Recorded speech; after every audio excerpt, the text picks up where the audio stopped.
worked so hard on this, and they've met several times, and I want to introduce you. This is Amelia Mellinger-Wolf. We have Linda Wilk-Carr right here. Pat's friend, Pancake over here. And Audrey and Brenda friend. Brenda's over there, and Audrey's here. And Mary Knowles.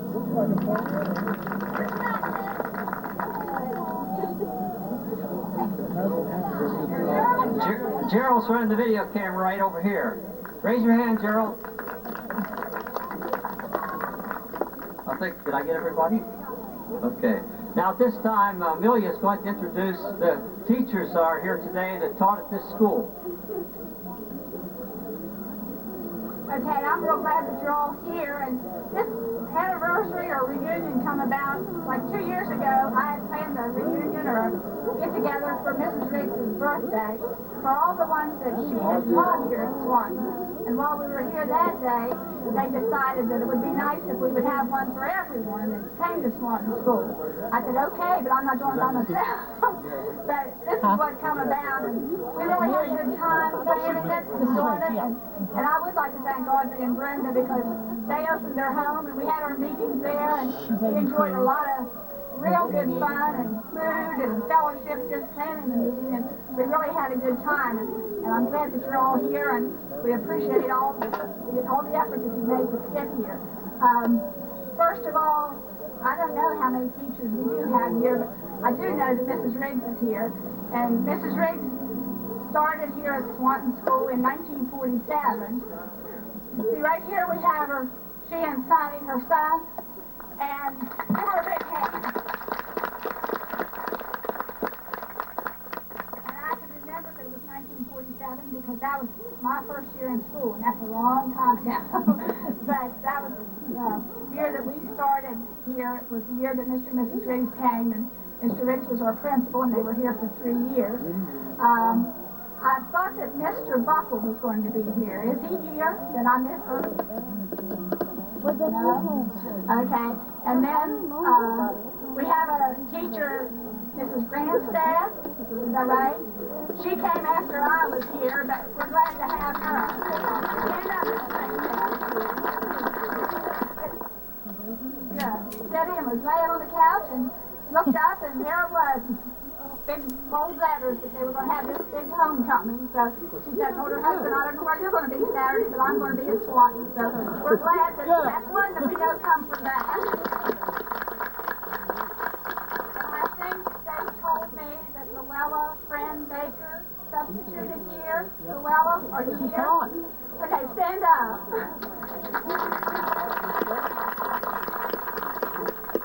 Now,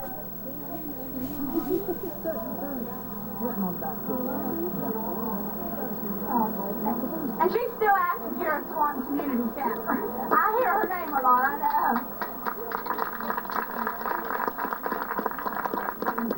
Okay, is there anyone else that I might have missed? Okay, Mary June, substituted. Stand up, Mary June. We don't want to miss anyone. See, I don't know all these things. Okay. Sure, come up here so you can hear. Yes.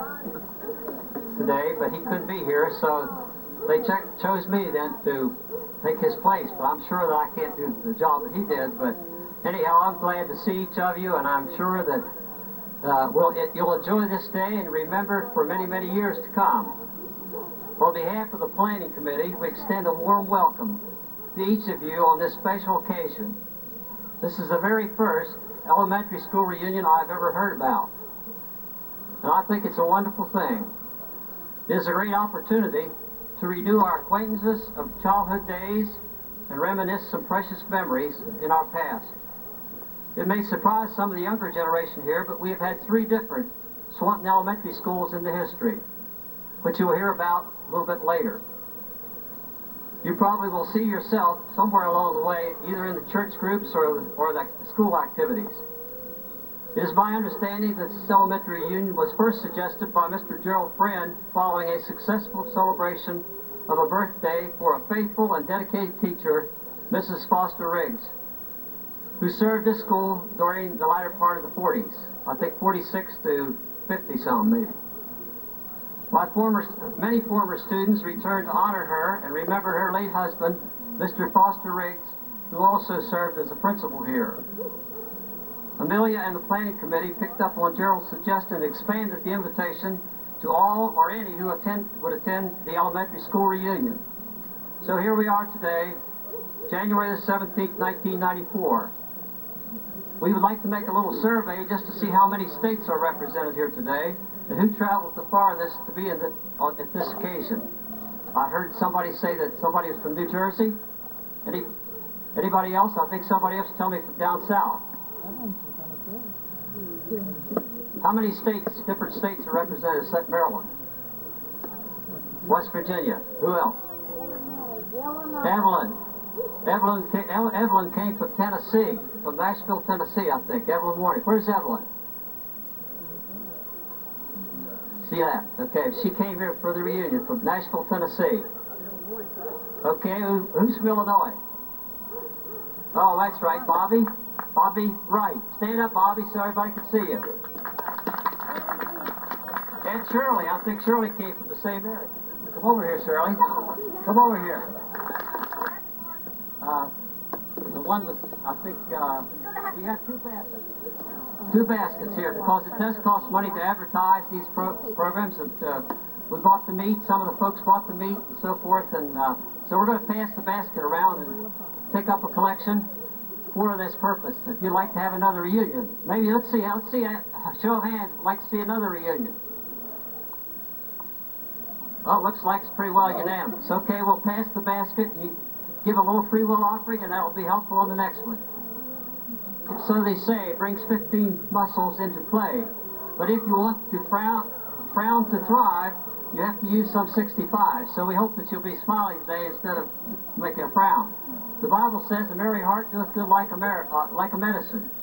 We're here today to renew and make new acquaintances, but most of all, to have a good time of fun and fellowship and reminisce some of the memories and experiences that have shaped our lives down through the years. The occasion we celebrate today is not only about the influence of our childhood school days here in Swanton, but our program today represents our town, our homes, the very hub of our lives, our activities, our work and play, where we lived, our parents, our teachers, our neighbors and our friends, and the sounds and scenes we remember, the railroad station where we boarded the train, the sounds of the steam engines and their whistles of warning at the crossing, the post office and the store and those who worked there, our farms, the timber, the lumber yards. These are just part of our heritage. Most important, we remember our godly parents who taught us right from wrong and shared their faith in God with us. Our parents and our teachers instilled honesty and integrity into our lives, and the moral and spiritual values that brought us through good times and bad times during this journey of life. All of these are diamonds and precious jewels ingrained into us that has shaped our lives until this present day. So it is with grateful hearts that we come to this very special occasion to revisit and relive some of those precious memories of our past and enjoy a good time of sharing food, fun, and fellowship with one another. I think this has already been demonstrated. Someone said a class reunion is where you go to see everyone who used to be the same age as you. One day a man returned from work and he said to his wife, "Honey, do you remember Jim Williams? He was president of our senior class in high school." His wife replied, "Yes, but that was 35 years ago." The husband said, "You're right. Anyhow, he's gotten so old and fat he didn't even recognize me."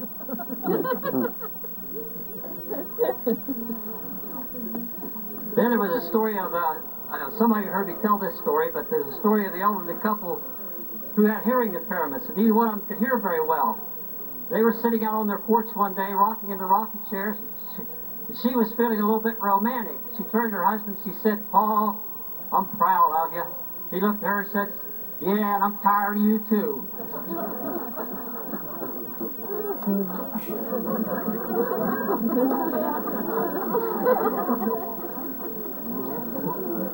How many present here today have been married or still married? Hands up. Quite a few. Do you remember your ceremony? Your wedding ceremony? I heard about a young preacher who became very flustered at his first wedding, and at the conclusion of the ceremony, instead of saying, "The groom may now kiss the bride," he said, "The audience may come forward and view the remains."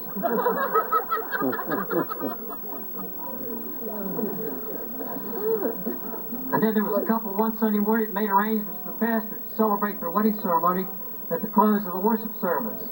He forgot, and when he finished his sermon, he suddenly remembered, and he announced that the ones desiring to be married now come to the front of the church. 17 women and 1 man came forward.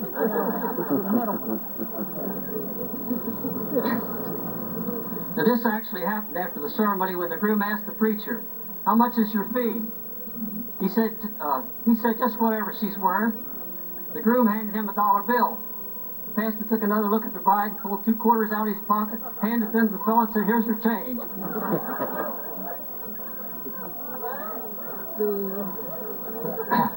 Then there was a story about the farmer that lived close to Swanton here. I heard this one a long time ago.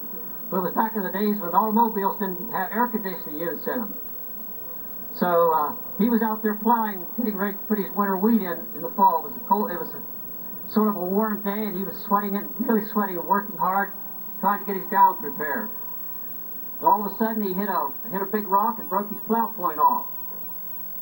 So he just thought, well, I'll just go in town. It's early. I'll go in town and get a new plow point into Oakland. So he went out on the road, and this guy come along with a Cadillac, and it had one of those newfangled air conditioners in. First time he ever had air conditioners in cars. So he got in, and he was riding along, and he had the air conditioning turned up pretty hot. And those old overalls began to get the sweaty overalls began to get cold. And after a while, his teeth began to clatter, and he got real chilled and shook. And he said to the man driving the car, I said, "If you don't mind, just let me out." He said, "I'm going." He said, "I thought you were going to go in town and get a plow point so you could finish your plowing." He said, "I thought I was," but he said, "It's been such a change in the weather, I decided to go back home and butcher the hogs."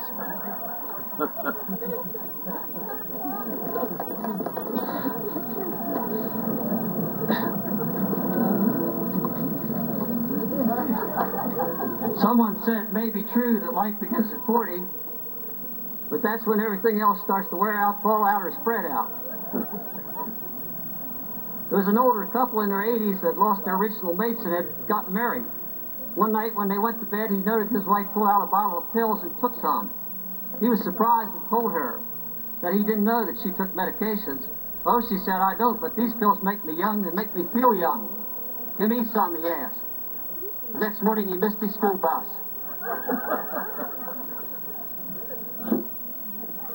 You know, we're coming up to the time now where politicians are plentiful. And this is a story about a politician who, St. Peter met a politician and a clergyman all at the same time at the pearly gates one day, and he ushered them into their eternal home. The clergyman was given a small one-room home with the bare necessities, while the politician was given a spacious and attractive mansion. The politician was puzzled, and he asked St. Peter, why, after all of these many good things that the clergyman have done, well, said, "Why do you do this? Give me this." And the clergyman got the little home. He said, "Why did you do this? Why are so many good things the clergyman had done?" "Well," said St. Peter, "we have thousands of clergy here, but you're the first politician that made it."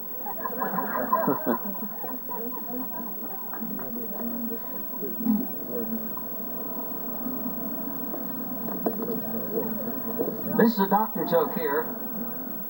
John says, they say that hard work never killed anyone, but then you never heard anybody who rested to death either. This is about a man who went in the restaurant and he got a meal there, and the hostess asked him how he liked the meal, and he became somewhat flustered. And he replied, he said it was good what there was of it. Then that didn't sound so good, so he said, "It was good such as it was." Then quickly replied, "Anyone could eat that, could eat anything."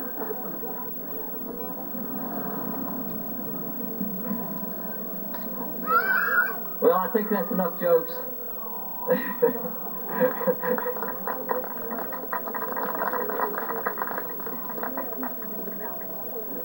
Okay, we have Mr. and Mrs. Ralph Buckle on the scene now again. Now, I'm sure that there's a lot of younger ones here today that do not know the history of the elementary school